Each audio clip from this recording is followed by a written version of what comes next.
This is not snow, it's hail at this point. It's pretty damn... It's pea-sized already. I think we should make our way to the covered areas.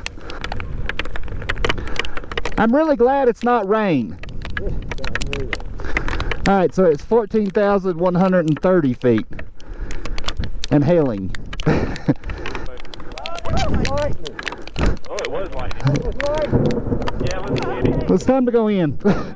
Time to go hide in the bathroom. We'll stand in the snow and make like a snowman. Did you see the lightning? Yes. Did you hear the thunder?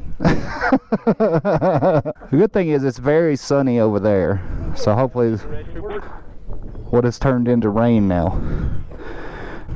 I think it's about to stop raining. What you can't see in the background is beautiful snow-capped mountains. I can't believe you got me snowed and hailed on twice in about 4 days.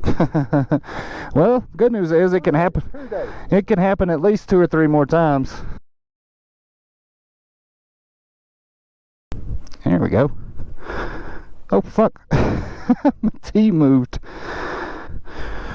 There we go. I bet that ain't gonna be here the next time I get here.